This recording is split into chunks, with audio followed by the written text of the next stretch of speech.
What's up? Too legit to Brit. Too Oh, to Brit. Little old I'm school not that cool. MC Yeah, I'm Hammer. not. You remember from reading in the history books about MC Hammer, right? I know who MC Hammer is. My parents are Gen X, and so I know who MC Hammer is. so your parents are Gen X and your best friend is Gen X. So, Right, right. I have some Gen X experience. which is such a weird dynamic when you and I talk. I'm the age of your parents. I'm actually older than both of your parents, so it's kind of funny. Um, but And it doesn't matter. what's that? I said it doesn't matter. Yeah, we don't get the same vibe when we talk as you talk to your parents. Right. I've had a few other life experiences they have not had, so Just a few. just a couple. Yes, yes. Well, hey, how's it going? It's going. How's it going for you? Isn't that funny? Like that's the little colloquialism. How you doing? And it's like, please don't really tell me how you're doing because I know how you're really doing. You're worried as all get out about a doctor appointment that's coming up as of the recording of this today, and so I know how you're really going. But isn't that funny? You Yeah. just put that out there as a default. Is that okay? Like we go one step deeper. You don't always have to go one step deeper. You kind of want to leave things surface level sometimes. Otherwise, if you Well, always I think when it comes to like friendships and all, it's okay. I mean, if you ask me over the phone, I'm gonna say, yeah, no, not yeah, not so good. And yeah, it's just a kind of natural thing that we tell people. It's just something that we do. Oh, I'm fine. It's fine. We're good. We're all right. Um, maybe sometimes we tell ourselves this just to maybe try to make ourselves believe it. Um, but yeah, I'm okay. I'm okay. I am a little nervous, but I'm okay. I know you're nervous. I know what's going on in your life, but anyway, I just thought that just came to my mind. I was like, isn't that funny how you doing? Please don't tell me. Please don't tell me. Please don't tell me. Um, there are people like that. But speaking of people, you don't want to hear them tell the life story. Um, that's what we're going to talk about here today on One Step Deeper, episode 4 today. One Step Deeper podcast.com. Go check it out, you guys. It's still kind of being worked on, but we're very close to starting the podcast, which by the time January comes, we should have like 5 or 6 episodes ready to go. So that's rolling. One Step Deeper podcast over on Instagram, as well as the One Step Deeper podcast community over on Facebook. So go look us up. We do more than just this podcast. I want people to know we do like daily posts that kind of keep this conversation and vibe going. You wrote one that posted as of today on the recording of this. My God, like I told you when I read it in the raw, I was like it just cut me hard. And it deals with relationships in your life and one specific one with your abuser. But man, this relationship thing, I remember some saying one time, the world would be a whole lot better if there weren't so many people in it. And there's some people we just, for whatever reason, we don't like, we don't vibe with, whether it's family, coworkers, friends. What's up with that? Oh gosh. Oh, that is a big question. What's Yeah. up with not getting along with people? Oh my goodness. So many different things come into play. We can talk about personality traits, we can talk about past experiences with that person, or maybe past experience that you've heard that someone else has gone through. There's so many different things that come along with being around people that you don't necessarily want to be around, and that want comes from different places. I can name a few people that I don't really want to be around, and they all have their own specific reasons.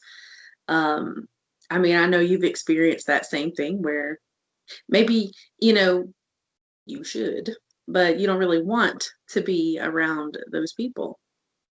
Well, and sometimes you're put in a situation where you have no choice, and family is the most obvious sign of it. And we are recording the week of Christmas in 2020.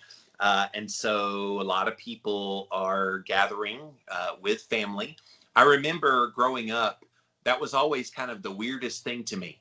I would never see any of these people all year long.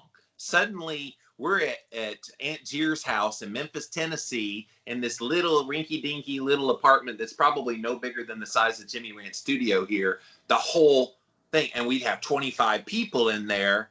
And she had not a one butt kitchen; she had a half a butt kitchen. That's how small it was. And yeah, that's a Southern expression for those of you that don't know one butt kitchen.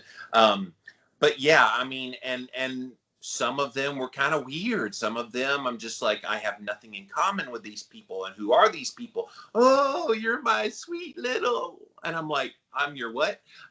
It just, like, yeah. And that's just from the kid perspective. And then we could get into the dynamics of when you actually have people butting heads as adults. And man, the dynamic with family, you can't avoid the dynamic with family. Yeah. Or can you? Yes. And yeah, I was going to say, man, I'm going to challenge that. I have grown up with many different sides. So this is important to this story. My mom, my dad, my stepmom, my stepdad, then I've had a second stepmom and a second stepdad. So I have lots of sides. And to make it even more complex, my biological mother has a stepmom and her biological mom. So there's so many different sides of my family, and we all have different, everybody's so different in how they get together and how they interact and how they, some of my family, I see them all the time. I love them and we get along pretty good. And if we have a little tiff, we immediately work it out. I have another side of my family that if we get in a tiff, you're not talking to them for 6 months. There's so many different dynamics when it comes to family. And I'm sorry, I'm just sitting here thinking about all the sides of my family and like all the different things that go into it. And there's a side of my family that I do not talk to. I don't, not because that they're terrible, horrible people or they did anything bad. It's just we, on such a deep level, do not vibe. We do not get along.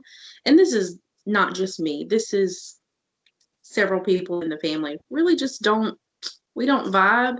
And the last couple of times that we tried to have a get together, it just turned out really bad. So we all, for the betterment of us, decided we love you, but we're going to love you from a distance. And we're not going to like push this agenda of it's the holidays, so you must be around each other.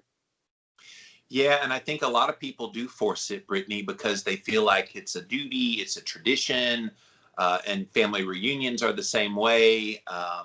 All kinds of little get-togethers where family gets together. Christmas seems to be the biggest one, but there's all kinds of little things. And in the family dynamic, like you also have to bring in not just personality differences, but life history differences. Like you went through some pretty major trauma in your preteen into your teenage years, to which it was like ignored and tried to be swept under the rug. And so you have some resentment towards some of these very people who are now butting heads with you, that you in some ways don't really like a lot. Because of that, you hold a little bit of resentment. Even if you've forgiven them, you're still going to have that little inkling of, damn it, you should have defended me. You should have believed me when I told you I was being sexually abused. You should have. And so that kind of comes into play in this as well. Yeah, absolutely. And that's a choice that the individual has to make. If you are around people that you know are going to trigger you or trigger something that happened to you, you have to measure that within yourself. Am I mentally healthy enough today? And it may be the day of that you change your mind. And that happens. And I have done it. And I have walked out and I have said, hey, bye. My peace is more important to me. I promise. Like I could tell some stories where I'm just like, I love y'all, but I'm out. Maybe the And last holiday that happened, possibly. yes, yeah. Brittany respects herself too much now to be in a place where I am in turmoil. I respect myself too much. I Yeah. will walk out but going back to the thought of being around those people that were a part of what happened to me, I have to be okay and mentally strong enough to face those people. And I have to decide that within myself. See, you made the decision that you're going to try to coexist with them. My abuser is still alive. It's my dad. And I made the decision earlier this year. It was right at January, February, whenever it was, that I was cutting off ties. I would feel my body physically shiver and shake and be upset. It would basically bring back on all the feelings of when I was around. And I took too damn long working on that aspect of me to let all that trigger again. And the biggest trigger for me was when I started talking about my trauma when I came back from my sabbatical last year. And then word got back to my dad that I was saying these things. And so he calls my mom and says, hey, I think there's something wrong with our son. He's lying about da da da. And I'd already talked to my mom, and she knew the whole story. She basically told him where he could go, and hung up on him. But to me, if they're not going to show any kind of effort to be a branch to me, why should I put the effort in and sacrifice my emotional health, my emotional stability that I've gotten to this point in my life in spite of them, not because of anything good they did in my life? But you don't have to. That's the thing. You said it. Like, you don't have to. And I think that's a problem that really sums up most of this episode is you don't have to. You don't have to put up with someone that hurt you. And I do not have a relationship with my abuser. I don't know where he is. I don't talk to him. I have not seen him in many, many years. I ran into him at a gas station. I had just gotten married, and I ran into him at a gas station. And he indefinitely is not allowed to be within a certain footage of me. And of course, I don't. I'm too. I don't know the word. Maybe you could come up with the adjective, but I saw him and I was like, "Hey," and he's like, and ran. Not like ran, but like he was off. He left. Oh goodness. But yeah, I've only seen him that one time since I was 15. So I don't go out of my way to be nice to him. Wish him well on some days. Some days I can't do that, but mm-mm. And for me, it's a little bit of torn because my abuser is now becoming old and frail. And, is he going to die? And am I going to be okay? I don't know. My mom keeps asking me that question, that I don't really like him. I don't really want to be around him. But a certain part of me is like, but that's my dad. Like, I don't feel the obligation just because he physically had a biological point in making me be here, that I feel any obligation to him. He took that away from himself when he decided to beat the shit out of me. Right. Yeah, and just reframing that thought, how many babies are made and then their parents never show up, Right. And so no, nobody has an obligation just because you're blood related to somebody. I have people in my life, you're one of them, that I'm closer to than any of my family. Like, I talk to you more than just about anybody in my family. And you find family in people who respect you and who love you and who are there for you. And if Right. someone does not give you all of those things that a family should, and what we're told a family should be, then you don't have to. You don't have to do that. You don't have to be there. You don't have to accept that. And for me, that was the biggest growth in myself when I stopped feeling guilty or obligated to go about that. And it's not my place to tell his story, but my husband has a similar story. He didn't really have his father in his life, and his father was on his deathbed, and his biological father, I should say. And my husband had to make that choice, and it was something that he grappled with. And again, it's not a choice that I can make for you or that anybody else can make for you. It's something that you have to decide, and you have to be comfortable with your decision.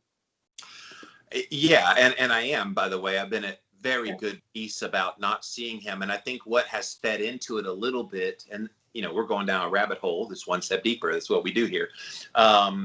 one thing that has made it easier to just not go see him is there's other family in the same area that I could go see. And I've been dealing with a situation this year that you know all about. You've been with me through it all. And all of those people have yet to reach out to me, show any concern for me, anything.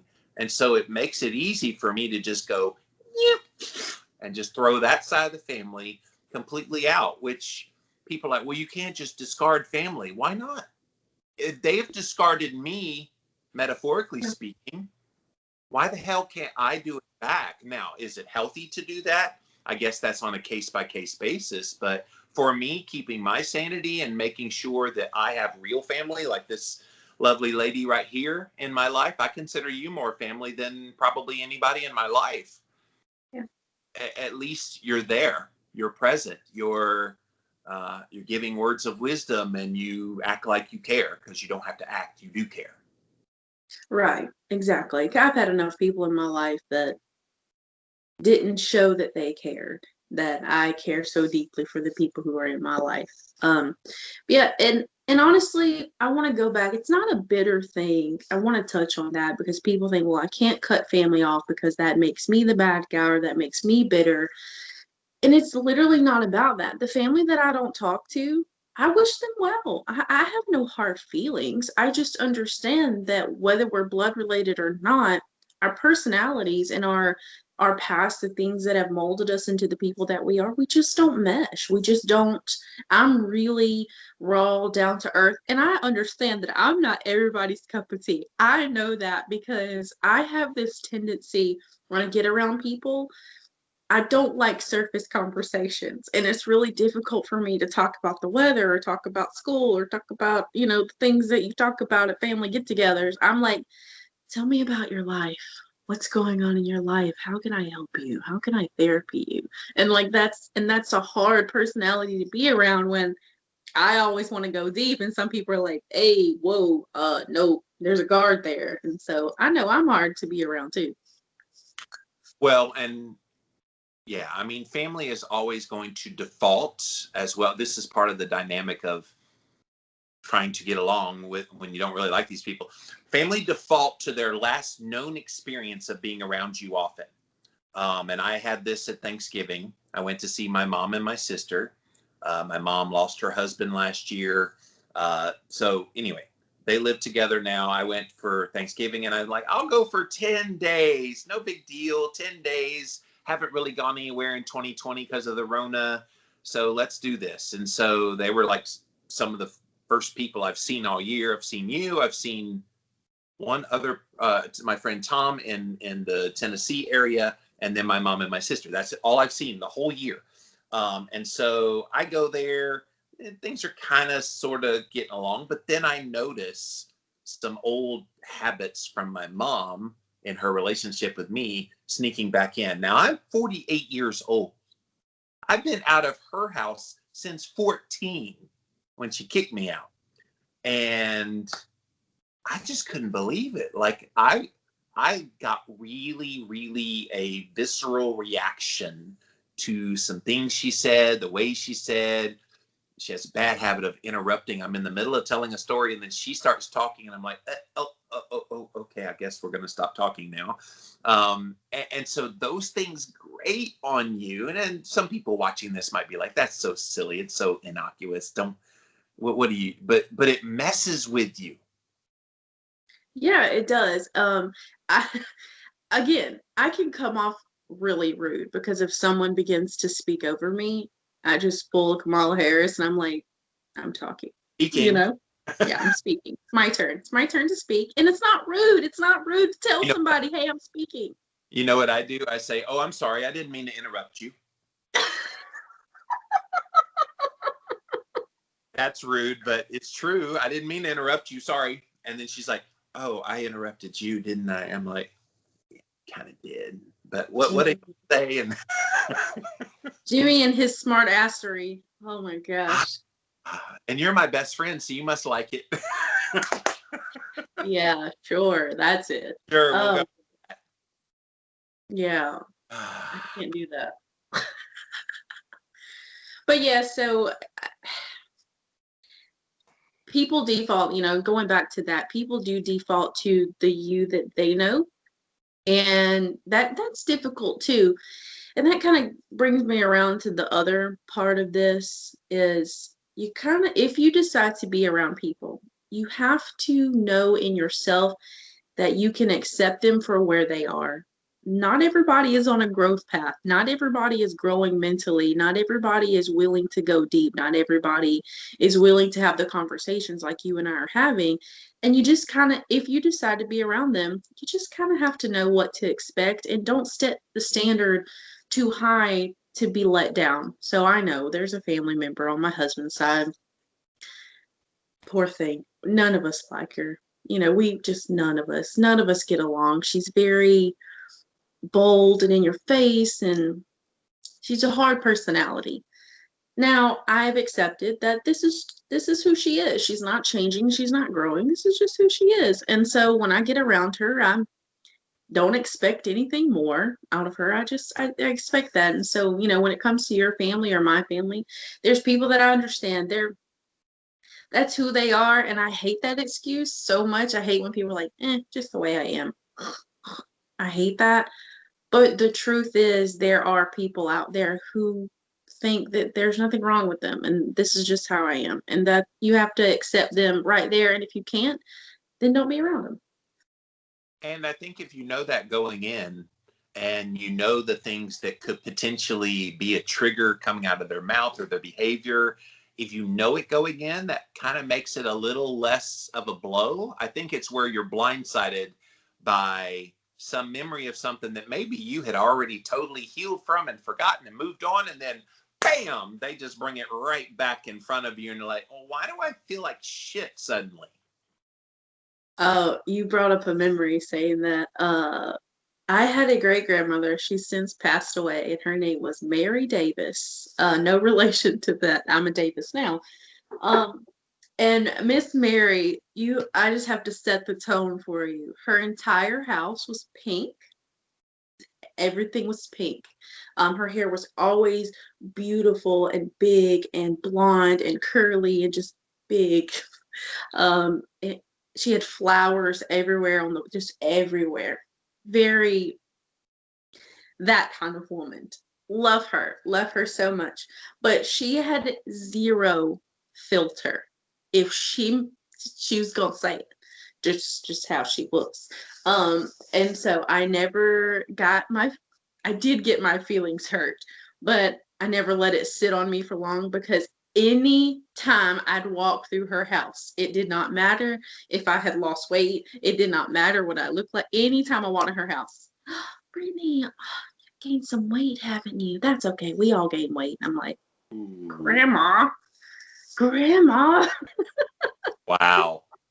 I mean, I could walk in her house. I remember the last time I came to her house, I was like 140. Like I was little. I was tiny. Oh, you've gained some weight. And I threw it back at her. Oh, you gained some weight too. It's okay. It happens, Grandma. Oh, no, you didn't. Oh, goodness. Oh, goodness. But she was a sweet woman. And she did it to all of us. Any woman that ever walked through her house, like that's just, and so we all just learned that, oh, it's gonna start this way. It's just how it's gonna be. I have a grandfather who love him. My goodness, I love him so much. He means so much to me. But he is bad about guilt trips. He just moved all the way out there and I just don't get to see you anymore. And I just know I expect at least one tiny little, all right, now we can have a conversation. Yeah, and I think you're hitting on something really important about dealing with these difficult people that you don't really want to be around in your life. You know them. You know all their quirks. You know the nature, and what you just described with those two last examples is you roll with it. Like if there's no expectation they're going to be anything but that, and you know about their quirks, why do you really react in a negative way? Like neither one of them did anything to you specifically. They have this quirk where they say things that you probably shouldn't say. Sorry, you look like you gained weight. Yes, I'm quite healthy. Thank you. Or, wow, you moved so far away. Yeah, we needed to get the hell away from most of the rest of the family. I still love you, though. I mean, you can reframe it in your mind and say, okay, I know this about these people. I'm not going to let it get me down. Oh yeah, they don't expect anything less from me these days. When I first started kind of growing, and I used to be a very quiet person, believe it or not, very quiet, very timid, I just keep my opinions to myself, bottle it all up, and the people that were very close to me got the explosions. That's was my pattern. I'm not like that anymore. If I have something to say, I'm going to say it. If someone, and it doesn't have to be rude or mean, but I'm snarky. I'm very snarky. If someone pops off at me, I'll pop right back, and it kind of startles them. They're like, "Whoa, I'm not used to this, Brittany," and I'm like, "She's here. This is me. This is who I am. Exactly. I have grown, and I love you, and I respect you, and but I have boundaries now. I have set boundaries, which is another part of this situation where it's okay to set boundaries. And a matter of fact, I implore people, please set boundaries within your family dynamic because family can take advantage of you very easily. Please set boundaries when it comes to family. And especially like moms and dads and grandmas, grandpa, they've known you your whole life since you were in diapers. They kind of know what buttons to push too. So just keep that in mind, that some of the triggering of why you don't like these people and why you don't want to be around these people is they kind of know how you tick. Now you've changed as you get older, yes, and I love the response of, or you push back now, whereas they used to have this quiet, timid little girl, and now she's heat up out of my face, or I'm gonna give it back to you, and they're like, whoa. So yeah, And bring out the Brianka. what? And bring out Brianka. Yes, bring out Brianka, who doesn't give one single fuck. Did you see my cup? It says I don't give a sip. I thought it was really cute today. Cute. I don't give a sip. I Well, thought it was fitting. say again. I thought it was fitting for this topic today. It's very fitting for the topic. And we've hammered home family, and we're not done with family. We're going to come back to them in a minute, but there are other relationships in our life. Coworkers. I know you're a stay-at-home mom, and I work for myself, but most people have coworkers they have to deal with, and all the personality things there. And a lot of times, you don't really like these people either. So that's a challenging situation because you don't get to pick your coworkers. Oh, that's a really good one because that's not something that you can. I mean, I guess eventually you can walk away if you're fed up of it enough. You can walk away, but my husband. I'll use my husband as an example. Oh, wild man. Oh, wild man. The stories I have heard from him coming home from work, and you have to know that my husband works very hard, and he expects everybody to work as hard as he does. But that doesn't happen because Wildman is like like an alien from another planet. He works so hard and he finds such joy and accomplishment within working. And other people are like, dude, like slow down. Like what? Uh, and so he struggles with relationships at work if they don't work as hard as him. He's like, he'll come home and kind of vent to me about this person or that person. And I think it's so sweet because you can't really get away from them. So again, that's where we circle back to expectations. You kind of just have to lower your standards, lower your expectations, and don't expect other people to be you. Yeah, and it's something I struggle with, quite frankly, because I'm just like your husband. Me and Wildman are so much alike. Maybe that's why I'm your friend in a lot of ways, because you see a lot of the personality traits that make you bonded to him. But yeah, like that hard work thing. Yeah. I mean, I could see how that would irk his coworkers. He's the one that they don't know how to get along with. So like, is he working on softening that, or at least trying to bridge that so that he can have a better relationship in those coworker people in his life? Yeah, so he's balanced it. My husband is even though he works so hard, he is a big goofball. And like when you very first meet him, he's very quiet. He seems very quiet. He's observing you. He's observing how you are. And then he'll play into that. But no, he's very jovial and he'll cut jokes with people all the time. I hear him laughing, cutting up. So he kind of balances the hard ass side of him of, hey, come on, we gotta work with let's cut up and joke around. And so he's that way with our kids. It's so cute to see him do that. Because that's another one. You can't really pick your kids. You don't get to pick those. They get picked for you. Well, let's go there then. Since you have three little munchkins, I have no kids. I've been around kids. Yeah. Every kid, it's so funny because every kid I've ever been around is attracted to me for some reason. I guess I give off that kid vibe. And I've had nieces and nephews and just people's kids that they'll climb all over me and I'll play and I'll make funny noises when I talk. And it just is an attraction. But kids, that's another one that's a dynamic of sometimes you don't like these people and you've got three beautiful little girls, but sometimes you don't like those people. Sometimes they have some sass, and I don't like calling my kids assholes. I don't really get on that vibe, but I do think it's cute, the little shirts that they be wearing, sasshole. That's funny. It's funny. It's a joke. But no, I don't like participating in that trend. I think when it comes to kids, it's so important that we stop putting expectations on them to be anything more than a kid, Right. to have any other desire than to sit in their room and watch TV. There's this, and I had so many expectations put on me as a child of do this, do this, do this, do this, do this, have these grades. They need to be perfect. Make sure your room's always clean. And so I've lowered. My kids are disciplined. So when I say, all right, come on, it's time to clean up. And they'll say, oh, I'm watching TV. Okay, finish up the episode, then let's clean up. I don't expect them to move right away because, if you're in the middle of doing something, you don't want to stop. So let me get to a stopping point, then I'm coming. And when it comes to my kids, they all have little attitudes. They all have their own little quirks, but I know this about them. My Camberly, she's my oldest. She's very wild. She's loud and boisterous, and she reminds me so much of my mother-in-law, who we fought for years. Me and my mother-in-law fought for years. We're finally on a place where we love each other and we call each other and we laugh and joke around and we have a good relationship now, but it did not start that way. But my daughter is very much like that, and so to have that constantly in the house, I'm a chill person. Like I just want to chill. I just want to be quiet. I'll have a deep conversation with you, but I'll bounce around, jump around. Whew, that's hard for me. And so we balance it out with, I'll do a little crazy with her, and then she'll chill a little bit with me and just kind of balance that out. But I don't expect her to be me. I can't. I don't expect all my Grace to be me. I don't like to touch. Nor should they be you.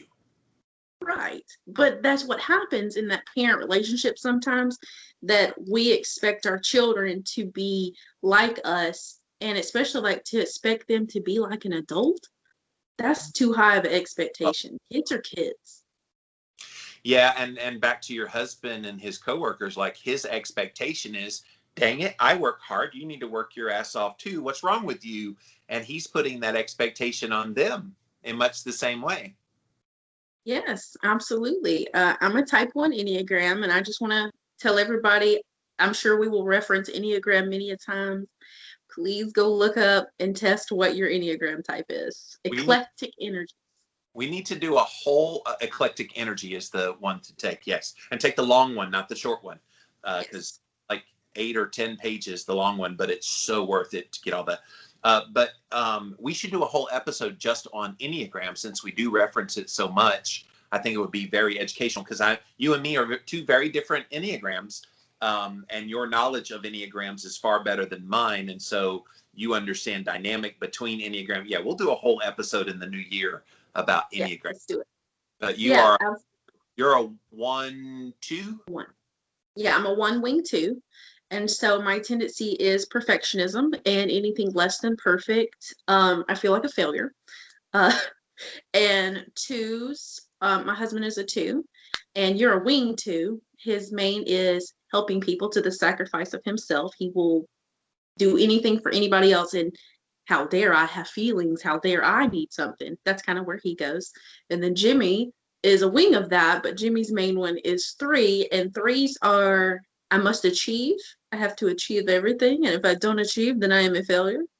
and find much pride and greatness in their three. And so Jimmy's 3-wing 2, my husband is 2-wing 3, and so I'm very familiar with this type of personality. And it's why we're so similar as Yeah. well. When you told me his was 2-wing 3, I went, no way. Like, Yeah. Oh goodness. But those dynamics play into it. And so I'm a 1 and I'm a perfectionist. And so I have a the worst of the worst inner critic once. Um and so I'm so hard on myself and I push myself so far that sometimes I find myself looking at other people like what the hell is wrong with you? Why don't you push yourself? Why don't you go there? I don't And so it's hard for me to lower the expectations because I've set the bar so high for myself personally. I tell the story often to you that my oldest brother, is a 1. And I can see this in him so much that he holds himself to an unbelievable standard and he gets so let down with other people don't do the same. And he gets so confused and been out of shape about it. And I've kind of gotten to the point where I'm going to be my critic. I'm going to be hard on myself. And I just love other people. How dare I be hard on other people the way I'm hard on myself? That's not fair. That's not fair.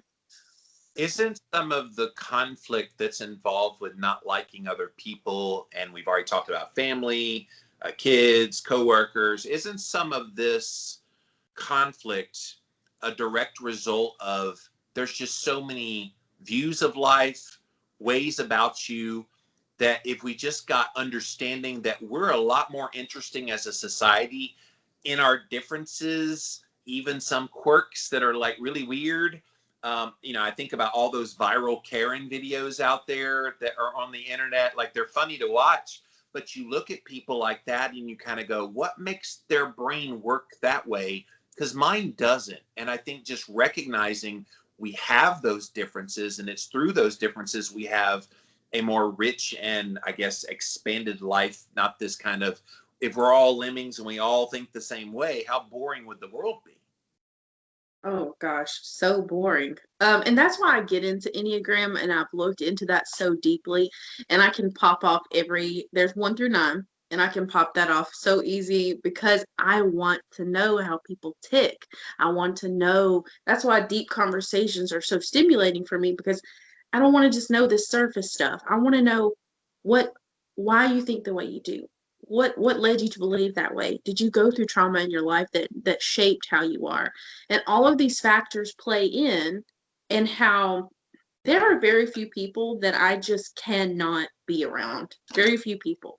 Because I can understand that even if they're a hard personality for most people to be around, I understand their past. I get why they are the way they are. And so even though it doesn't excuse them, it's not an excuse to never grow mentally or challenge yourself to be nicer. Um, I understand why they are the way they are. And I understand because I was that way. Like in my early 20s, I was toxic, y'all. I was toxic. I don't know how I had any friends or any family when I was in my 20s because I told everybody like it was. This is how it is. I'm hard on myself. I'm going to be hard on you. Well, and it's understandable. You went through pretty intense trauma, and I'll be the same. I'll say the same thing. I also was pretty rough to be around in my 20s. I hate to say it, but I almost mimicked my abuser, because Yeah. he was very charming when he wanted to be, and people liked him because of the charm. And then in secret, he was a monster. And sometimes he would let it out a little bit out in the open. I always knew that when I looked at my dad, when he's out there charming people, and then I say something or something happens that gets him in the mood, it changed on his face. And I could see that demeanor, and I'm like, oh crap, I'm about to get hit. So I would go high. I would go anywhere but in his eyesight. And it made me where I didn't even want to be around him, uh, just so I wasn't in his wrath. Because if I'm in his eyesight, I'm the easy target. And so that just dawned on me that like so much of the post leaving that was just anger at why was I always the target, da da da. And this plays into this dynamic of not wanting to be around people that you don't really like there's so many memories. How do you unmemory those things? And like you say, and I say it often too, I got this loop in my head, like a very clear 4K video that just keeps playing over and over and over of all the little things that happen and what he did to me. And it doesn't give me such a reaction that I, can't handle it, but it's there enough that if I know I go back in his presence again, even though he's a shell of the man he was, still triggers.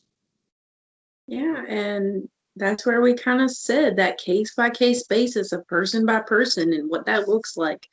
Um, I if you know it's going to open that door, then you don't have to open that door. And I have forgiven my abuser for what happened to me. But I don't want to be around him ever. And also, forgiving your abuser is not required. That is not something that you have to do. And yeah, all of those feelings that you're talking about coming up, people deal with that so often in this family dynamic. And I just want to say, don't go, don't show up. And if people have something to say about it, just give them a one-liner. I'm protecting my peace. Now, here's the thing. If they show some sort of change that changes your mind, either through a video call or a phone call or a text message or something that but that's how my dad always drew me back in. He would always give a faux I've changed and then draw you back in. And it would be so funny because I came home from college. I left at 17 and a half, went to college, pretty much went summer, fall, spring, summer, fall, spring. And then I did an internship for for school. I needed an internship. So I'm like, you know what? I was in government at the time, getting a degree in political science. So I said, let me go work in the courthouse in my hometown where my abuser is. Maybe he's changed. It's been 2 years. So I go home, and the first few days, oh, welcome home. We're good to have you. Oh, yeah. And it was just so wonderful, Brittany. And it was luring me in. And then suddenly, day 3, I come back from working at the courthouse, and I come in, and it was as if I was 15 again, yelling at me, anger, physically threatening me. And I was like, what's going on? Like, I thought you changed. And so, like, don't get lured in only to be hurt again. So guard yourself that way. And that's part of this dynamic of trying to be around these people. You hope they change, but don't expect it. I think if you expect it, you're just setting yourself up for disappointment. Absolutely. I've never told you. What'd you say? I said I never told you that story before. Yeah. I can't imagine what it would be like to go back, because my abuser was the same way. Like, nobody knew that he was capable of the things that he did to me, because he was a very charming person. And to his deathbed, his best friend didn't believe it. Just couldn't, not that he didn't believe me, but he just couldn't wrap his head around it. And I loved his best friend. His best friend we liked the best friend. We'll keep those. We just didn't care for him. But yeah, and because the abusers, they have the ability, and the people in your life, they have the ability to just kind of suck you in and be nice and be kind.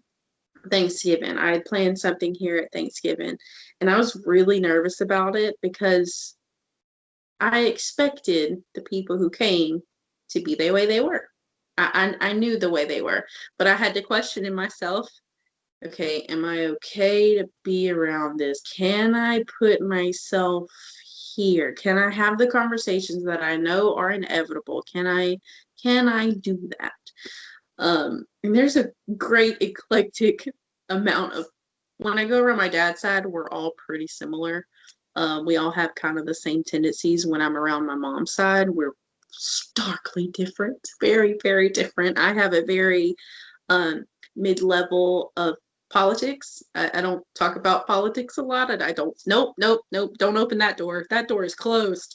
but I kind of stand middle level, whereas my family is like way over here, like this all the way out the door, all the way. And so we kind of butt heads there, and then we start on the religion talk, and that just does. And these are all things that people deal with, right? When you get around family, you deal with politics, you deal with religion, you deal with how you believe and what you believe. And when these conversations get open, I'm just like, oh my gosh, you just go on the show. I don't want to talk about it. I don't want to talk about it. I don't want to talk about it. You know, the dynamic I hate within families is, oh, well, look what we've accomplished this past year. Almost trying to guilt you into saying, what the hell have you done with your life?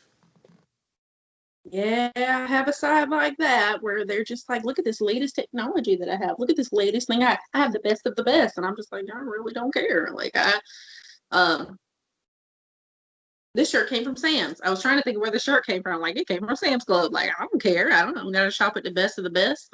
I Wait, got 20. you get to shop for clothes at Sam's Club? This is Walmart. I got some Walmart clothes too.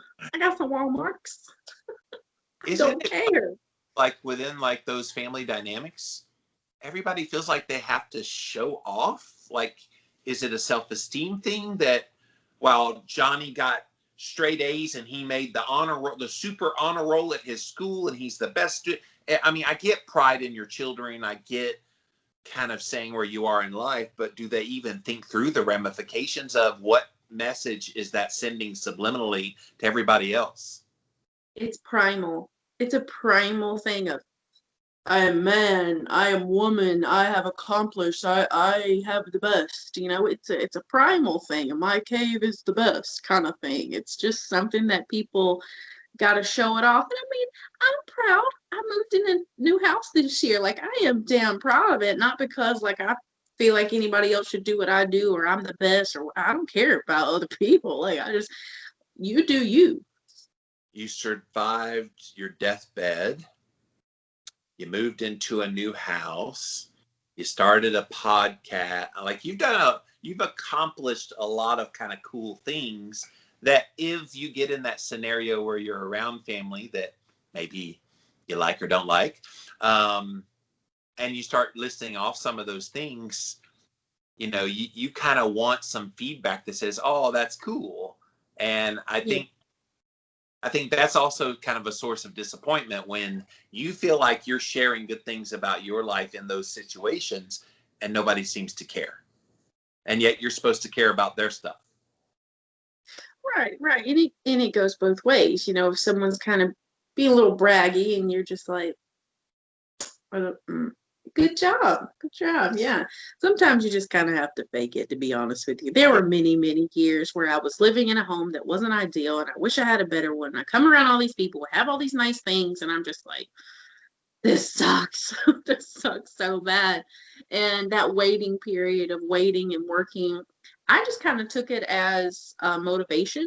I'm gonna get there. I'm gonna get there one day. And I just was able to take it as motivation. But it's kind of hard. It's hard to do that. But yeah, I don't brag anymore. I used to be very braggy, and I like, you know, give me accolades, tell me all the good things that I have done, praise me. You know, we all kind of look for that. And now I'm comfortable with not, look what I did. You know, if they see it, they see it. If they don't, they don't. I didn't go out of my way to tell anybody in my family other than my older siblings that I had a podcast, mostly because nobody in my family listens to podcasts but my older siblings. You know what I did when I first started the Living La Vida Low Carb show? That was 2006. And they're like, hey, I hear you do this. What was that? Podcast? Yeah, it's like a radio show on the internet. Well, what's the station? So it's like it's not a station. You go on this and you look up my name and they're like, oh, so it's not a radio. I'm like, well, if I tell you podcast, what's that? I don't know. But if I tell you it's a radio show on the internet, you know what, like you can conceptualize it. But you're right. Like you have to kind of break it all down for people. But yeah, I mean, on this topic, we could literally go in a million directions. There's also friendship relationships, which you can get out of if they're not serving a purpose. And we've talked about this before. If they're not feeding into you, they're sucking out of you, and you've got to get rid of the people that suck. Literally the people that suck. and then there's like casual, relationships of acquaintances that you come across in your life, but really family, coworkers, children, those are kind of the core of those people that you kind of have to be around in some semblance if you choose to be, um, or not. And those relationships, you just have to determine, are they helping you or hurting you? Right, absolutely. And also when you're questioning are other people helping you or hurting you, I'm gonna make a challenge and make it hurt for a second. Look at yourself. Are you helping other people? Are you hurting other people? What is your dynamic in the relationship? You know?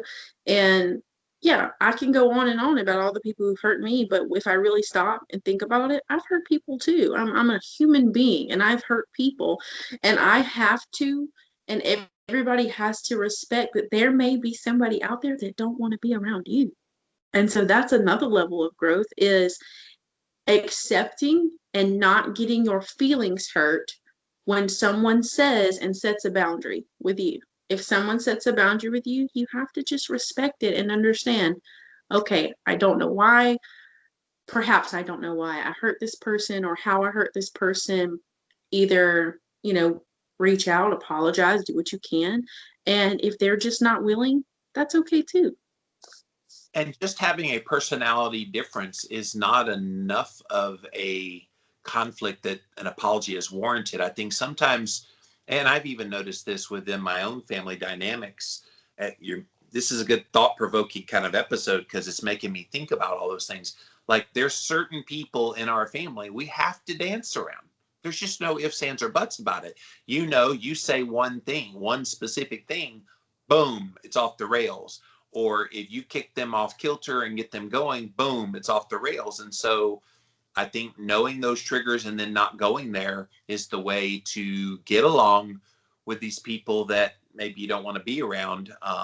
But those are all the things. And then you've got the people in the family that want to push everybody's trigger, and they just do it. They just go there. Maybe you don't invite that person to the get together. Right. We're laughing because we both have somebody in mind as we think about that person. Yes. And see, I think about that person and I think about the hurt that they went through. Yes. I think about the pain. The post that was released last night or today, talking about, I remember talking about my abuser. I often think of him. I think of where he is in life and think of, has he grown? Has he changed? And I think about, he did something to me that was bad, very bad. And you don't just get there. You don't just have these quirks. You don't just develop these things. You're not just this way without going through something traumatic or painful yourself. And so all these people that are hard to get along, it's not an excuse. It's not an excuse for me to think about what hurt them. I've been hurt. And it's my job to take that, reframe it, work through that, do the work on my own so that I don't spill that over to anybody else, because that's not fair to anybody else.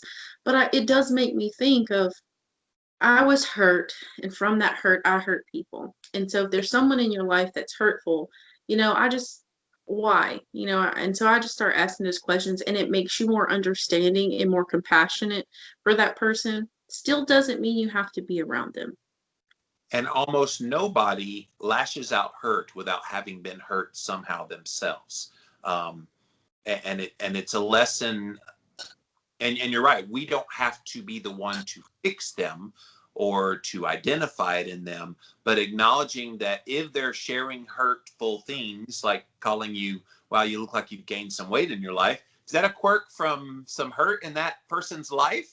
Or guilt tripping you because you moved so far away? Oh, you moved so far away. Is that a sign of some hurt in that person's life? So it's like, we have to, I think, as human beings, just be cognizant that anything that would cause you to have a reaction, either mentally or emotionally or physically in your body, when somebody says or does something, switch it around. Ask them in your mind what they went through. I wonder what they're dealing with. I wonder how this that I'm using as a quirk that I don't want to be around them because of it is their coping mechanism for something they went through in their life. Like I think about my dad, his denial of the abuse that he did to me is just replicating the denial that he got of the abuse his dad gave him. And his dad died early. His dad was 53 or 4 when he died. I never knew my grandpa. I never knew either one of my grandpas, actually. And so in his mind, well, my dad never acknowledged the abuse he did to me or apologized to me or anything like that to me. So that's what you do. You just deny it and you don't apologize. And so a part of me wants to latch on to that and not be so hard nosed about my decision, but I still think I make the right decision. But just putting yourself in that other person's shoes does change a lot of perspective. Yeah, yeah. And so putting yourself and opening yourself up to see through their eyes doesn't mean that you have to forgive them. It doesn't mean that they have to be in your life. It just gives you another dynamic of understanding people and just aiming to understand. My initial reaction with people, just anger. It's always anger. It's just anger. And I try so hard to just be understanding first and let understanding be my reaction. It doesn't always come out very well, but I try to go there first with people. Let me push back on the forgiveness thing because you've said it 3 times now. No, you don't have to forgive. But people think the forgiveness is about that other person, and it's totally not. It's all about you. And like a lot of people, like if I were to call my dad and say, I forgive you, he'd be like, for what? But telling myself I forgive him for the things that he did acknowledges in my heart, yeah, that sucked. But I'm going to not be burdened by what happened to me and instead use it as a springboard for being the guy I'm supposed to be. And in the end, that helps Jimmy. Yeah. JD, it doesn't matter, but for Jimmy, it totally matters. Yes, and I think that really comes down to what the definition of forgiveness is within your own mindset. And so, um, when I think of forgiveness, yes, kind of that same way of I'm not going to let this control me. Even though it does still show up in my life, I'm not going to let it be so burdensome to my life that I cannot move through. I cannot process. I can't have relationships. And so, yes, I've kind of moved through that. And I think some people think forgiveness equals excusing what happened. And I understand that there's a difference of this is one of those and moments where it's not something or something, it's something and something. What he did to me was wrong. And I can use it for the betterment. What happened to you was wrong, and you can use it to grow in your life. It doesn't have to be a or thing. And if I cut him out of my life, that's my choice. That helps Right. me not have to be around these people I really don't want to be around. Yeah. Wow, this was an incredible episode. I love the directions they go. It's like our conversations. Like we have no agenda. We just start talking and out this stuff comes. So guys, that's episode 4, One Step Deeper podcast. Go check us out on Instagram, One Step Deeper podcast. Go to Facebook. The community is growing. I think we have over 200 people on the One Step Deeper podcast community Facebook page. And then one step deeper podcast.com is the website, coming soon to all the podcasting formats. We are rocking and rolling. Of course, all the episodes are available on YouTube as well. Just type in a keyword, One Step Deeper, you'll actually find them. And yeah, getting a lot of great interaction. People love the vibe of the show. And I say I found a hidden jewel in my best friend, but it was only because we had so many of these kind of conversations in private that I was like, hey, we need to bring this like to the audience because I think this could be so helpful. So thanks for being here. Merry Christmas to you and yours, and enjoy yourself. I know you've got some family that you're going to see. You're all getting together at a cabin, and then I'm actually not going anywhere. I saw my mom and my sister for Thanksgiving, and I don't really have any other family. And so I'm going to chill here. And yeah, I'm just going to enjoy myself and be okay with that. Chill in that hot tub. I live in that hot tub. When I'm not podcasting, I am in that hot tub almost forever. I've talked to you many a times while sitting in that hot tub. So. Yeah. Yep. Oh, goodness. All right. Well, enjoy yourself. And guys, next week we will be back with a special kind of New Year's. What's the topic that we're hitting next week? Oh gosh, don't put me on the spot like that. Putting on the spot. It's about like it's something to do with framing how you look at yourself with like New Year's resolutions and things. Anyway, show up next week. You'll find out. Don't show up. Sorry, Dua Lipa.